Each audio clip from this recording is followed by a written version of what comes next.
Good morning, everyone. Welcome to the third day of this conference about tribology. I'm very glad to introduce you today's invited speaker. I'm going to give you a bit of information about him. He comes from the University of Sheffield, from the Department of Material Science and Engineering. He has a long journey on research. His work is based on the electron microscopy and tribology. He has published about 400 papers. His work has been cited more than 10,000 times in Scopus. He has graduated 100 PhD students. And well, some of the professional activities and memberships are, he has been president of the Royal Microscopical Society, a fellow of the Royal Academy of Engineers. He won the Rosenthal Medal for the Institute of Materials, the bronze medal, and Thomas Stephens Prize of the Tribology Society of the Institute of Mechanical Engineers. He has been science editor and associated editor of some journals like Microscopy, the American Ceramic Society, Materials and Metallurgical Transactions, Material Science and Technology, and Advances in Applied Ceramics. He has been also director of the Mercury Center for Innovation, Materials and Manufacturing.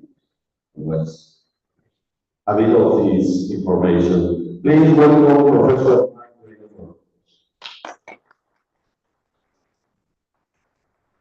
Well, thank you. Thank you for that introduction. Is that coming out of the microphone? Yes? Can you hear me? Yep. So thank you very much for the invitation to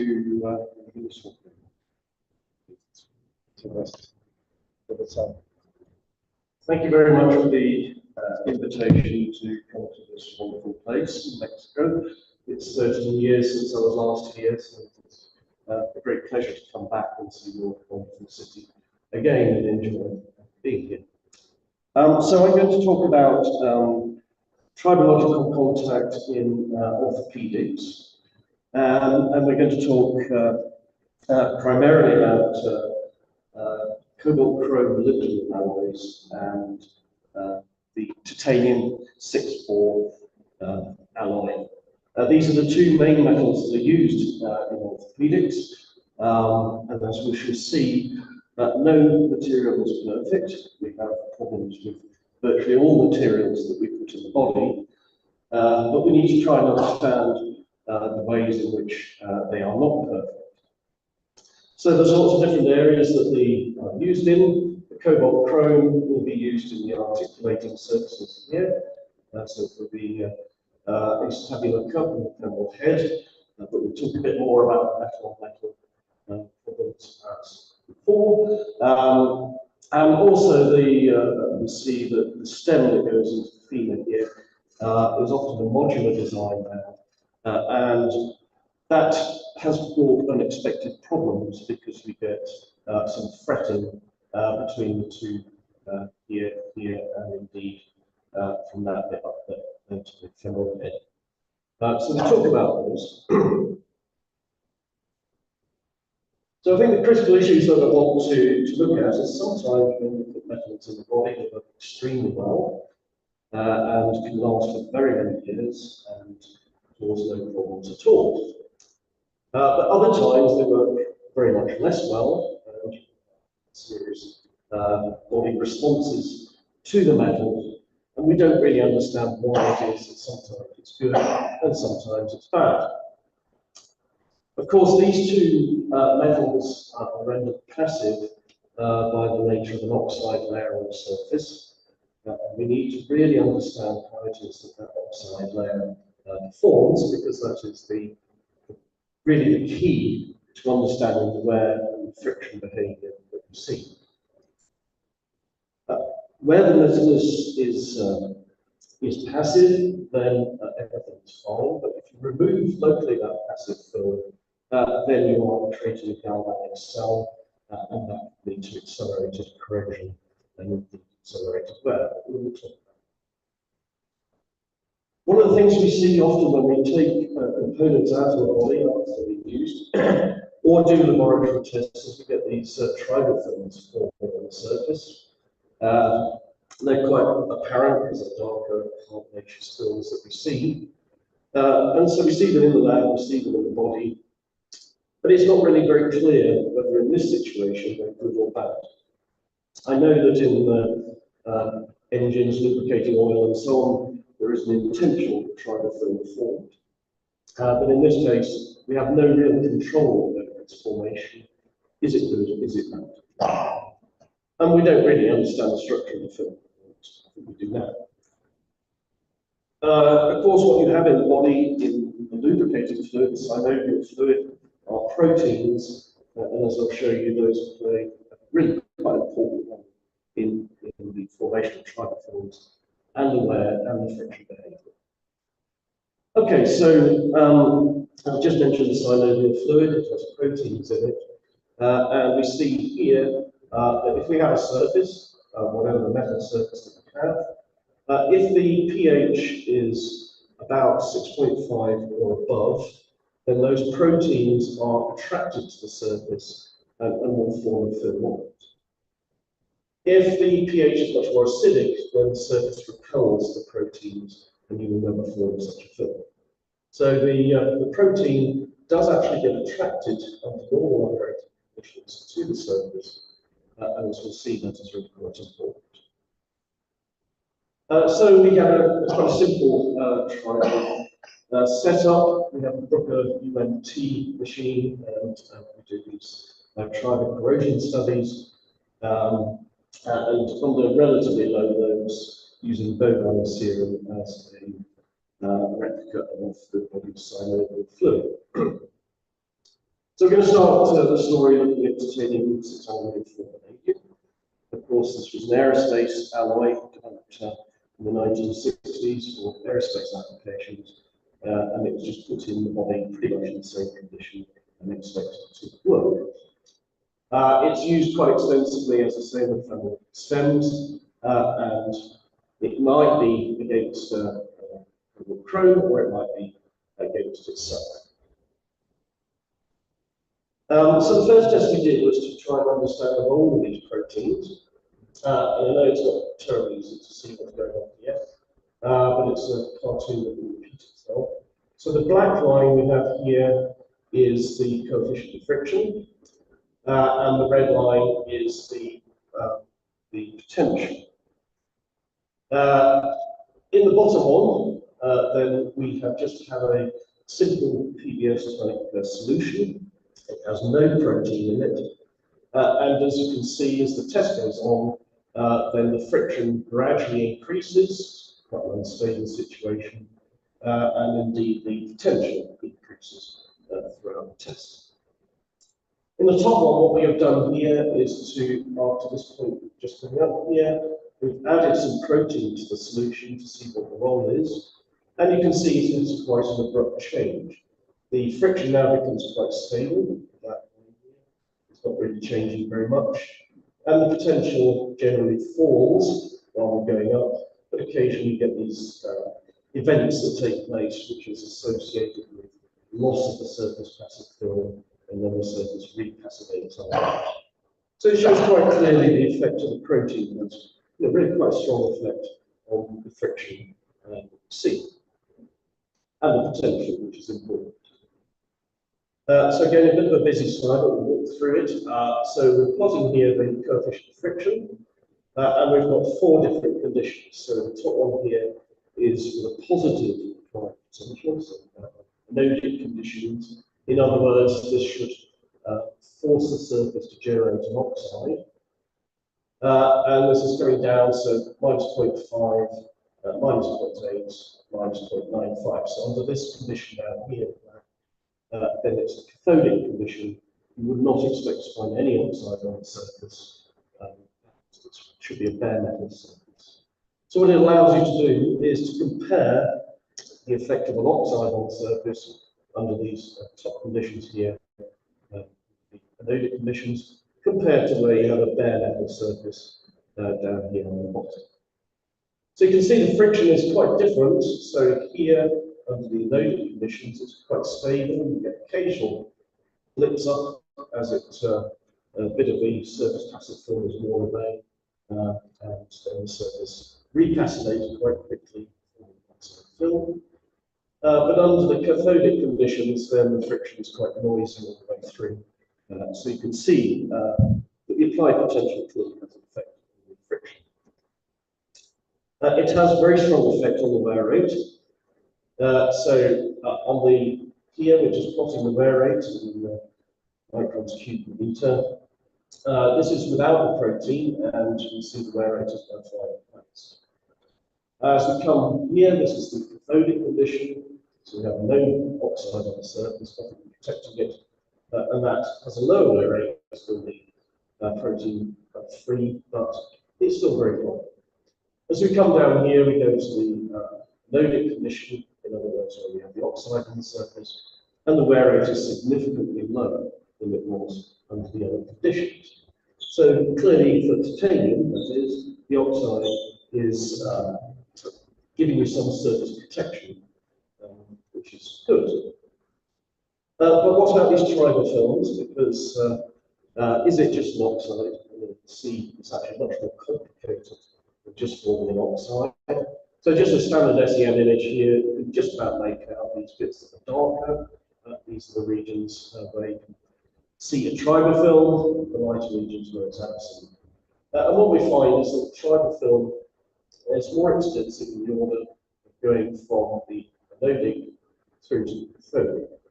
So the anodic condition has the greatest tribofilm, where we have an oxide that should be present on the surface, whereas the cathodic, which is bare metal surface, then have the least tribofilm. So you're going to see a lot of this for you, but we do a lot of work on cross-section of the surface, and then looking at it in the transmission microscope at high magnifications to see what's going on. So this is the +0.5, so the anodic conditions, and you can see the wall surfaces here. This is a bit of wear debris that's sitting on the surface there. You can see a region that's got light contrast, which I'll show you in a moment. Below that, we've got this heavily deformed layer, this region here, called a nanocrystalline layer, and then below that we have the starting microstructure. So clearly, very significant changes in microstructure as a result of the wear process taking place. Looking in a bit more detail, then this is right at the surface. We've got this, what looks like quite a uniform surface film, not much contrast in it. Then we've got this region here, which is nanocrystalline. It's got a very, very fine structure. And then you can't really see the scale bar there, but that's 500 nanometers. So the grain size in there is probably about 40, 50 nanometers. So extremely fine. And you can see also this abrupt boundary between the nanocrystalline layer and the substrate. So a lot of changes, but it's quite difficult from these sort of images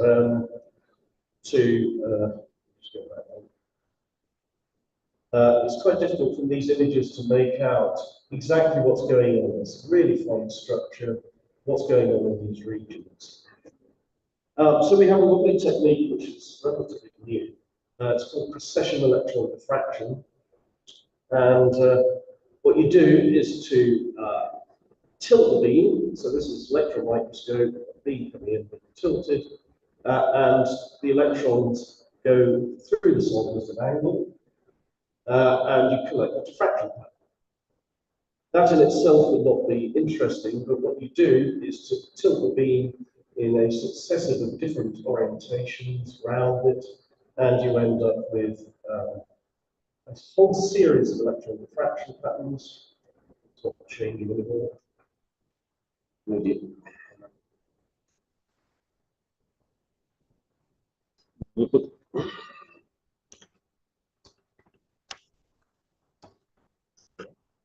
frozen, I'm afraid. Yep.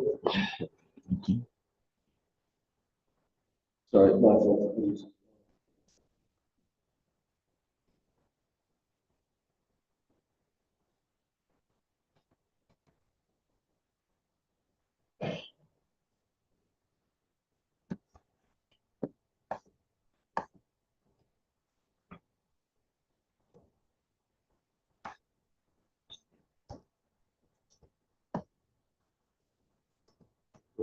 Lovely. Thank you. Sorry, Alan. So you tilt the beam and you tilt it over a whole series of angles, and you end up with a diffraction pattern that represents the whole of three-dimensional space. You effectively get three-dimensional information of the crystal orientation. And what that does is to give you substantially additional more information about what's going on. So this rather colourful image on the top left is the crystal orientation.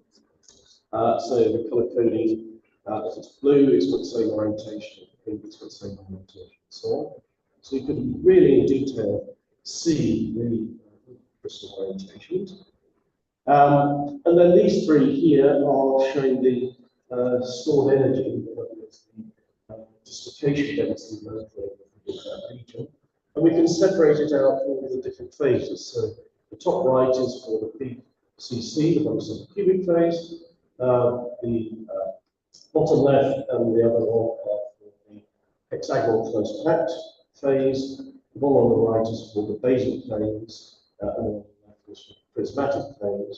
So the very clear message that you can see from this is that most of the deformation is taking place on the basal planes in the hexagonal close packed structure. You're getting very little deformation actually in the body center cubic structure, which is rather surprising, and you certainly couldn't tell that from the TM images. So I said we were interested in the triangle films on the surface, and if you look right at the surface at high magnification, so scale bar here is just 100 nanometers. This bit here is just a protective coating of the to stop the gallium ions getting into the surface. So the triangle film was this bit here, which is only 100 nanometers thickness. So we're interested in what the structure of that was, because the textbooks say that should just be an oxide layer. So you should just have a standard oxide. Well, when you start to look at it in detail, it seems to be much more complicated. This is just a TM image showing the substrate here. This is the broad surface here, the triangle film, sorry, tilted round. And you can see that the majority of it actually is amorphous. The triangle film is generally no crystal structure at all.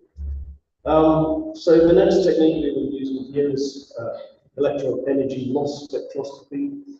So you just measure the energy lost as the electrons go through the sample. And it's a beautiful technique for two things. One, it gives you kind of composition, and secondly, it tells you about the state of bonding. So these are chemical maps that we have up here. So this blue one here is oxygen, and yes, that's what you would expect under these conditions. You would expect an oxide film. This is calcium here. So some of the lubricating fluid, the bovine serum has got some calcium in it, and it's made its way into this tribofilm. This is the titanium, and again you would expect that to be oxide. And then this purple one here is carbon. So yeah, there is some carbon on the surface, which is not surprising. Protein-based lubricant taking place. So it doesn't entirely look like a standard uniform oxide layer that you would expect. This is really much more complicated than that. And in fact, if you go up in magnification and look at it in more detail, you start to see that the triangle film has got a complicated structure. These are the different bonding states. It's really got quite a complicated structure. It doesn't have this uniform oxide layer that you would expect. So these are the energy loss spectra. form these different positions within the tribofilm. And you can see the structure changes quite a lot. So this is for the titanium, and this is for the oxygen. And what they tell you is the local state of bonding within the structure. The shape of this edge is very, very sensitive to local changes in the bond. So you can see quite clearly here that as you go across the tribofilm, the bonding is changing quite a lot. So what does it tell us? What does it tell the structure should be? We would expect TiO2, we should expect a normal titanium oxide on the surface, shouldn't we? Well, you can't see this terribly easily, but this one here is TiO2, and it takes rutile down here, and I think you'll agree that these from standards don't look anything like these experimentally. So we do not have external titanium oxide on the surface at all. In fact, there's no TiO2 present. And if we compare it to various different phases, the best fit is something like Ti2O3, but it doesn't really fit any of the known phases of titanium oxide.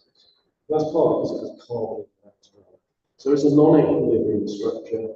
It does have oxygen in it, but it's not that we would expect. It is not what the textbook would tell you it should be. Looking at the wear debris, so these are just, if you take the lubricant and you extract the wear debris from it, you get particles like this. And if you go up in magnification, look at it. So this is part here, and then we can start to see the crystal structure coming through here, and this actually fits graphite precisely. So we have some graphite-like sheets within the wear debris. So the starting condition did not have graphite in at all. It's just an amorphous protein mix. But when we've done the wear test, then we have this graphite starting to appear.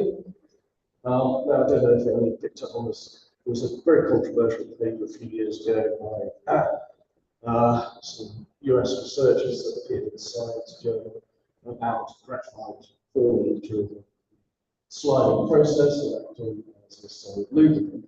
So there's lots of interest around this formation of graphite during the sliding process. The other thing that we found, as well as that, I don't know if you can see it, probably not. There's this circular structure here. When you go up in magnification, you can see it a bit better here. These are called onion rings. It's again a structure of carbon, distinct carbon structure. Certainly not present in the starting fluids, so they're again different. And this is forming during the wear process. And again, the suggestion might be that this is giving you a solid lubricant present and low friction as a result. But if we look in detail, that is not the case. Going back to our ears again, here's the carbon map, going as a cross-section through the tribofilm. You can see these little round things here. You think, well, maybe those are the onion rings. But when you look in detail within the tribofilm, you do not find any suggestion of either graphitic carbon or any suggestion of carbon. Just not there at all. And we've looked endlessly all over different places. It's just not present. So what we think is that these onion rings are forming as wear debris actually detaches from the surface. It's not actually present in the tribofilm. It's part of the detachment process. So this little cartoon tries to summarize what's going on. The first bit is that the proteins are attracted to the surface. As sliding continues, you get breakdown of the proteins and form this complicated tribofilm on the surface with carbon being incorporated and the formation of these non-equilibrium oxides. And of course, you get the surface deformation as well. So it's really quite a complicated process that's going on. But that tribofilm, as we showed before, where it occurs, wear rates are lower, and the friction is lower. So this seems to be very beneficial in the current case. Okay, so that's the story on the titanium alloys. I want to move now to the cobalt chrome molybdenum alloys, which have been used as the articulating surface, the main wearing surface, for very many years in the human body.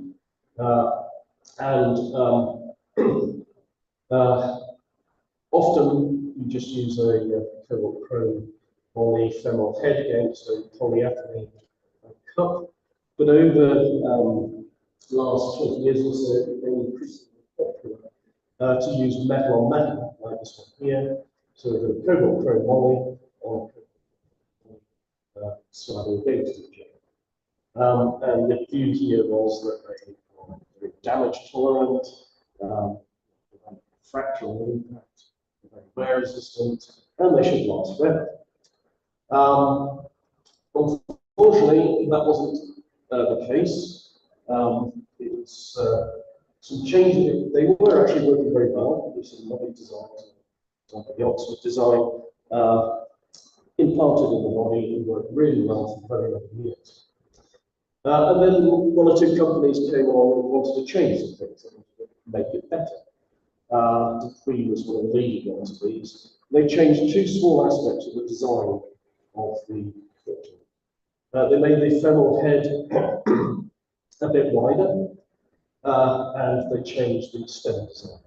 Both of which sound like, well, that's not too much of a big deal, is it? It shouldn't change.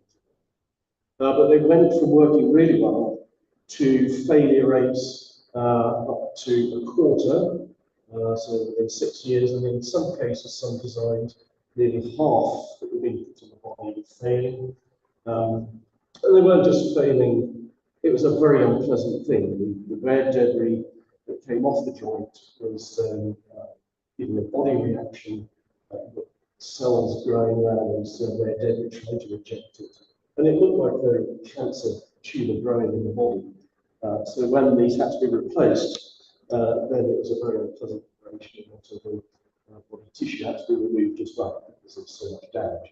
So it was a really terrible thing that was going on, all because of this small change in the design, with the head being slightly larger and the stem design changing. So what's going on? So why have we got this problem? So there's a number of issues with cobalt chrome alloys. They're very interesting tribological materials. They're one of the best wear resistant materials we have, but the behavior is really complicated, and we need to try and understand that. So if you do a simple wear test of cobalt chrome, and you've got the wear rate here on the vertical axis against the load that you apply. At low loads, up to about 45 newtons, the wear rate is incredibly low. It really is very, very low, and that will survive in the body for a very long time. Then, without any warning, at about 45 newtons, you get this very abrupt change. The wear rate goes up by an order of magnitude or 2 orders of magnitude, and you're suddenly into a failure regime where the wear rates are so high that you are worried that head joint is going to fail. So just over about 10 newtons or so, this very abrupt wear transition. So what's going on? Why is that happening? So going through the same sort of things, looking at the surfaces. This is at low load, 40 newtons, a very high load. So these two on the left are stable, looks at the wear surface. One on the right is when it's gone past the transition. You can see this horrible surface deformation, lots of grooving, the wear rates are very, very high. The other thing to notice, these little dark regions here, which are bits of this tribal film forming again. And if you do a simple Raman spectroscopy of the surface, you get a very distinct D and G bands for carbon, and you can show that it really just occurs in that low wear regime. As soon as you go to a high wear regime, you do not get these tribal films. So going again, looking at the surface in detail, starting off the low wear regime. So I'm sorry, this is on its head, so the warm surface is down here. That's the bulk of the material up there. You would expect a surface oxide to be present, like we did on the titanium. And in cobalt chrome, it actually behaves itself rather better. You get the predicted chromium oxide on the surface. I don't know if you can see the lattice lines on here, very faint. But this layer here, about the size of the pointer, is chromium oxide. So it is literally only 2 or 3 nanometers thick. It's incredibly thin, but that oxide protects the surface from corrosion, even though it's so thin. And you can do the electron energy loss spectroscopy to demonstrate that it is a standard chromium oxide surface. So looking at the, as we progress through the different loads, so this is 20 meters on the left, you can see the structure here, I'm going to describe a bit more detail in a minute. So equiax grain structures, these rather interesting long thin features, and then there's something clearly happening at the surface. At 40 newtons, it looks similar, but you've actually can now make out a nanocrystalline layer on the surface. And then by the time you get to 60 and 80 newtons, where it's a high variation, you can see the nanocrystalline layer very clearly on the surface, and it's just huge. This is going down about 30 microns into the material. Get this massive surface deformation that is resulting in this very, very fine surface structure. So again, we can use this precession electron diffraction to try and understand what's going on, because it's really quite difficult from the normal TN images. It's quite complicated. And one of the other things that we can do from precession electron diffraction is it can tell you the phase distribution of the surface. So this is cross-section through the surface. We'll come back to it in a minute. But here, the green is martensite that forms from the surface contact. So you've got a phase transformation from face-on cubic normal structure to a martensite, hexagonal close-packed structure. And you can see this in green. And then the red is the original FCC structure that was there at the start. So the wall surface doesn't look terribly exciting, smooth in those conditions. But if you do cross-section, then you can start to see this transformation taking place. So these are martensite glass that are coming down. So the wall surface is here. You can see the martensite glass that come down here. It's there, and so on. And if you look in higher application, you can see the surface. So we're going to talk really about both of those aspects and what effect it had on the process. I think this one's quite nice. It's shown right at the wall surface. So this is the dotted line here. You can see these beautiful martensite glass that are forming in different orientations, coming down the surface, and a small thin nanocrystalline layer at the surface. Of course, it's quite a complicated structure. And indeed, if you look very carefully, right at the surface, you see an amorphous layer. This is only slightly, about 30 nanometers thick or so, and this is an amorphous tribal layer. So, looking at that using the precession electron diffraction starts to tell you what's going on. So, as I say, the green here is the hexagon, and you can see it's lovely martensite glass formed. So, it is almost all transformed at the surface to the HCP martensite structure as a result of the contact pressure. These images down here show you the orientation, and you can see there's quite a complicated orientation. And then again, you can look at the dislocation density using this geometrically stored dislocation. So this one here is for the hexagonal martensite on the prismatic planes. This is the hexagonal on the basal planes, and this is the FCC. So very similar to the titanium, we're finding that all the deformation is focused in the HCP structure, and it's primarily on the basal planes of the HCP. So a lot of the deformation is taking place really close to the surface along here within the nanocrystalline layer, and virtually no deformation is taking place in the original FCC structure. So when we think about covalent pronouns, what we really need to think about is how the HCP structure, what is the wear resistance of that, rather than what most people have been thinking about FCC and the wear resistance of that. Because it is all HCP at the surface, and that is forming the contact. If we now switch to the cathodic conditions, so we wouldn't expect any oxide present at all now, and do the same thing in detail, we get very similar structure. We've got this oxide mass coming here, we've got the nanocrystalline layer on the surface, so it ostensibly looks the same whether you've got the cathodic or anodic conditions. In other words, whether you've got some oxide forming or not. Look at the surface in detail. We're still getting an amorphous surface layer forming, even under these cathodic conditions, where we shouldn't get any oxides forming at all, but nevertheless we still see something. And we can look again at the crystal orientation, still transforming at the surface. It's still predominantly HCP along here, but there is no preferred crystal orientation here. C. And again, just the same as we had in nodic conditions, we're seeing that most of the deformation is concentrated on the hexagonal close-back planes, on the basal planes within that. So that is really quite a different view of what we expected. So I've said quite a bit about this nanocrystalline layer, and it forms as a result of very extensive surface deformation. But is it important? Does it matter? Does it improve wear behavior? Does it make it worse? So you can see it's a really fine, complicated structure when we look at detail. In high resolution, it finds predominantly HCP, but FCC in there as well. It's just a really complicated structure.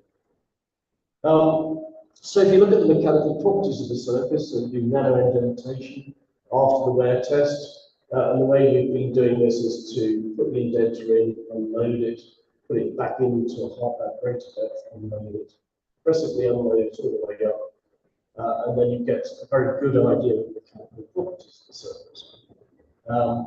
So that has been done at a range of different loads, and not surprisingly, we find that the yield strength and the hardness of the nanocrystalline layer is much higher than it is of the substrate.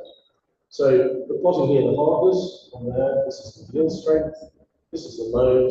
And so at these high loads where you've got a really thick nanocrystalline layer, the hardness is pretty much twice that of the starting surface, and the yield strength is pretty much twice that of the starting surface. So the mechanical properties of this nanocrystalline surface layer are really substantially stronger than it is at the substrate. So surely it should be more wear resistant, shouldn't it? So because that's not a controlled experiment, you're just getting the nanocrystalline layer as a result of that process. What we did was to use a very high strain deformation technique to generate the nanocrystalline structure within the bulk material. So this is our starting normal material. This is where we generated a microcrystalline structure, and this is where we generated a nanocrystalline structure within the surface. So what we did was to look at the wear behavior of these three different structures, expecting, of course, that the nanocrystalline structure would be much stronger, much harder, to have better wear resistance. Well, of course, you can say that, but the thing we have to remember also is the corrosion behavior. You can't just think about the chemical properties on its own. The very fine crystal structure is going to lead to quite a big modification in this corrosion behavior. And so this shows it, this is potential against sliding time. So the black here is for the normal starting structure, these two down here are for the microcrystalline and the nanocrystalline structures. And it just shows you that they are chemically much more active. That's what you would expect. Very fine grain sizes should be chemically much more active than coarse grains. So if you compare the wear rate, specific wear rate, under two conditions, so the cathodic condition, in other words, there should be no oxide present on the surface, so you should not get any corrosion contribution. Under open circuit potential, in other words, just not apply any potential, so you would expect corrosion to take place. So what is interesting is that where no corrosion is taking place, under the cathodic conditions, the wear rate does not change at all as you go from microcrystalline to nanocrystalline. So that nanocrystalline structure is not giving any improvement in mechanical wear systems. But really surprising, given the hardness is twice and the width strength is twice, but it's giving no improvement in systems. But what it is changing is the corrosion rate, and I've got a graph here that will show that the corrosion contribution to that from the nanocrystalline structure is much higher. So they perform worse, primarily because the corrosion is so bad. Surprisingly, the mechanical is not as good. It seems to have frozen again on the frame. Let's change your more. Wait.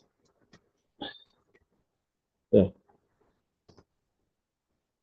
Sorry. You won't freeze me again. Nearly finished.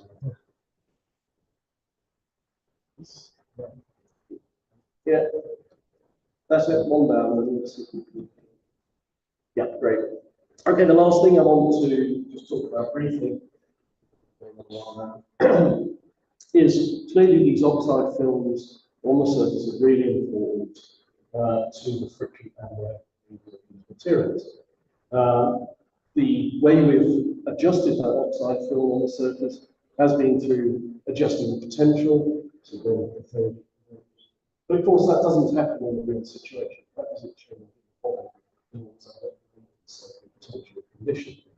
So we thought, what about if we just take the oxygen out of the system and compare the wear behavior with the oxygen present, as you would expect in normal synovial fluid, and we take the oxygen out, which is actually what happens in some quite ill patients. The oxygen levels drop joints.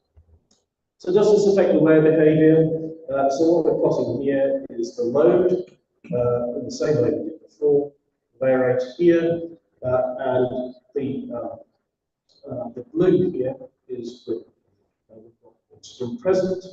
The red is where we're taking the oxygen out.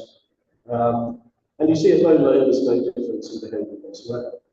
But up here, when you get to the higher loads, then the wear rates are higher in air where you have oxygen present than when you don't. That's quite surprising, but that is the case.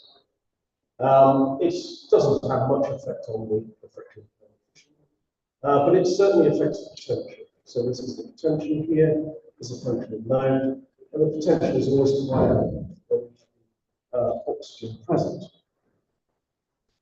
Just looking at the wall surfaces, they look very different, and you can't see this very well, but this is with no oxygen. It's really quite smooth.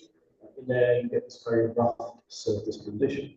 So just a small percentage of oxygen is changing the surface appearance quite substantially.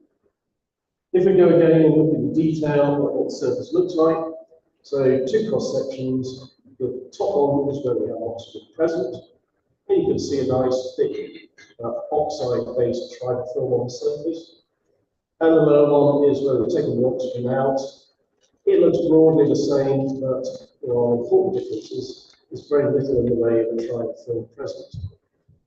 That's what you would expect. The oxygen is going to promote the formation of tribofilms. And you can confirm that doing EDS analysis. So here the green is oxygen. You see very clearly an oxide around the surface. Perhaps surprisingly, the surface is also rich in cobalt, and the molybdenum is hugely increased as well. So rather surprising, molybdenum is increasing the surface, concentrated at the surface. When we take the oxygen out, then the composition remains absolutely uniform to the surface. We don't see it at all. So this formation of molybdenum cobalt-rich surface layer is associated with the formation of oxide as well. That's believed to be quite important because people see these the cobalt and the molybdenum dissolving in the body. That's one of the concerns as the ion release. So again, looking at the precession electron diffraction, looking at the deformation, so it's crystalline orientation here. It's broadly similar to what we saw before. Oxide formation, some nanocrystalline layer formation. But the interesting difference is that the nanocrystalline layer forms much more when you have an oxide present than it does when you do not have an oxide present. Surface deformation is much greater with an oxide on the surface than it is without. That is really surprising, and it's one thing that I'm not sure we still have quite explained. Why should we get more surface deformation? As we've seen many times, but it's very clear here. It's an important thing. Okay, I don't think I want to go into that. That's another story. So that's the end of the story, really. So for the titanium-64, we found that the formation of trilofilm is really important. It coincides with the lowest wear rates that we see. It acts as a passivating layer on the surface, so these trilofilms are really good. They promote low friction, low wear, passivate surface, which is really good. The formation of them depends very strongly on the electrochemical conditions. There, sometimes they form, sometimes they don't, depending on whether local conditions. We saw these famous graphitic structures, graphite and onion rings, but we found no evidence whatsoever that they really take any part in the friction. They are just a product of their deadly formation. But again, that is something that really leaves a bit of explanation. Now, for cobalt chrome, again, low specific wear rates are associated with the formation of triophils, that's good. We see this wear transition, and in that transition, you get some massive deformation taking place on the surface. You get this nanocrystalline layer forming, and that is making conditions worse because that nanocrystalline layer is chemically much more active. Despite the better mechanical properties, it does not improve systems at all. And we saw that in the absence of oxygen, then you get greater surface deformation, where the oxide is present, and less surface deformation. And that's it. Thank you very much for bearing with me all the way through.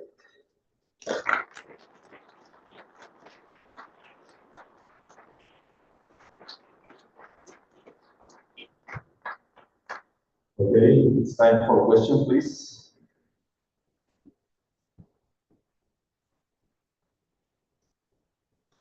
Good morning, Professor.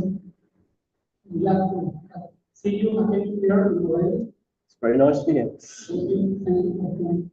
Just one question. Have you heard about these kinds of stories from folk and plastics? And what is their behavior compared to these others? That's an interesting question. No, because we did do some work on that many years ago. The trouble was that they always crystallized during the friction wear process, at least in the next week. That changed everything, so it didn't form very well. So it's quite a different situation.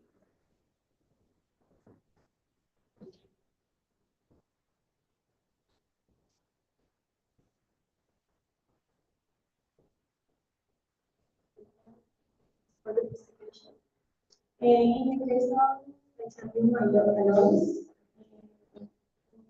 you said that the was also in the shifting structure. And how is it related with the this dislocation storage with the formation process? That's a very good question. I'm not sure I know the answer to that. Because a lot of this is quite recent work, and we've only just seen all the structure, which I hadn't really expected because concentration. So that was surprising. I think inevitably it must be see dissipation, flow, deformation. So I'm sure it is, but we don't think it's a very important thing to look at. The obvious thing is to try and take, say, their composition, but to try and just those. I've tried to do it something like that. You need to simplify it down. I'm sure it will be.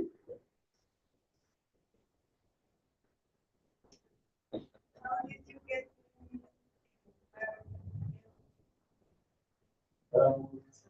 Yes, I should have said that the 3 people that did it this way because it's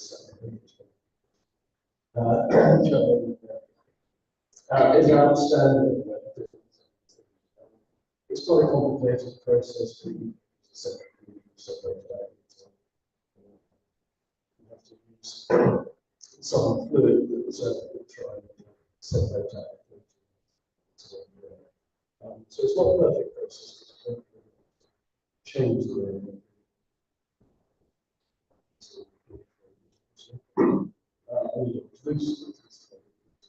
So it's quite a well-established technique. It's a good test. For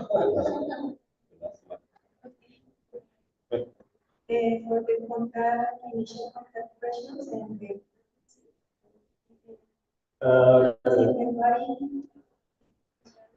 yeah, so the frequency of the it's a really important area. Excuse me. Where you have a fascinating film surface, that process is going to repassivate. But we show that the speed at which you do it obviously if you're going very quickly, then there isn't time to repassivate. Slowly, but this time. So I left that out of this talk because it's not published on the effects of both to take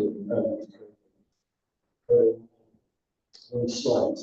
So I think that is a really important factor that people think about when they're looking at the pictures. The low range shows contact pressures down at the, I can't remember exactly what it is. It's on the first few slides, but down at very low load pressures. The sort of loads you would expect in a normal protocol. The sort of transition loads to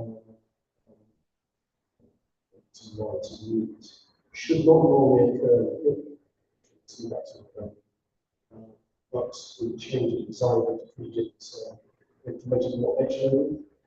So femoral head, you get this edge loading like that. But those are the sort of loads that they generate.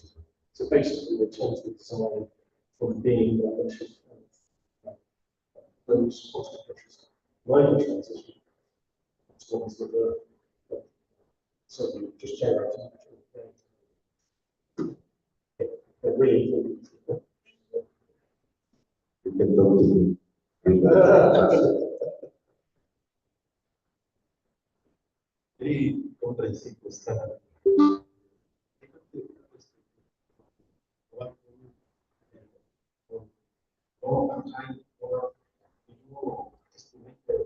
Stress. Yes, you did, as I said, I can't remember exactly. Sorry? The residual stress. Residual stress, all right, yes. Well, we haven't measured it accurately with X-rays and so on. get some idea of from the geometrically necessary distributions. I'm sure there is a very big so it's something that master transformation, lots of energy to that surface, so regional, that will be very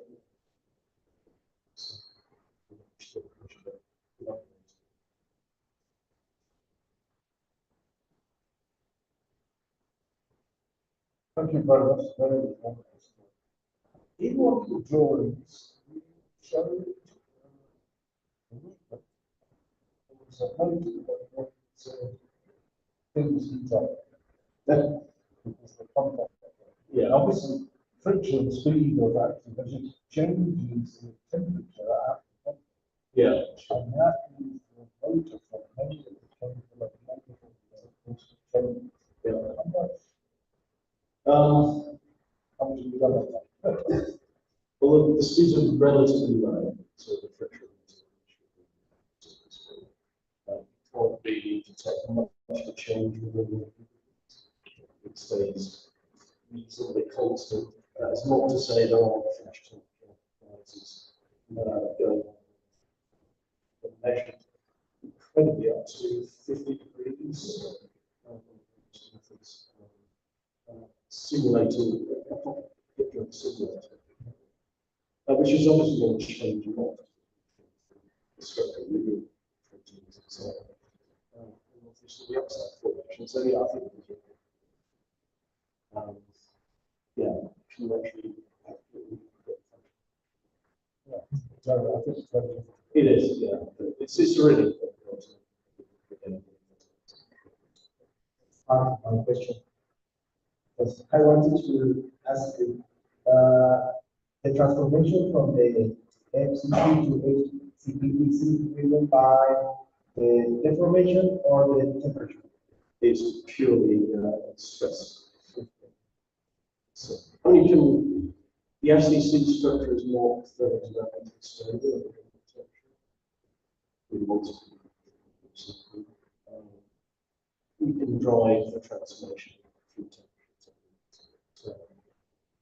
change, but in this case, it's very much stress.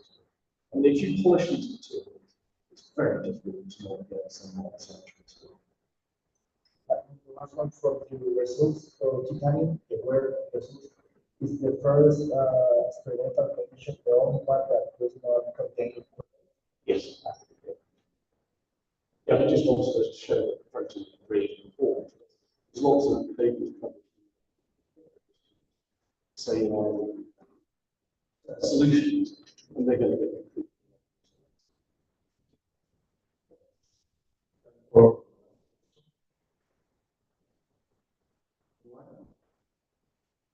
Well, okay, let's acknowledge Mark, please, for his nice talk. Thank you.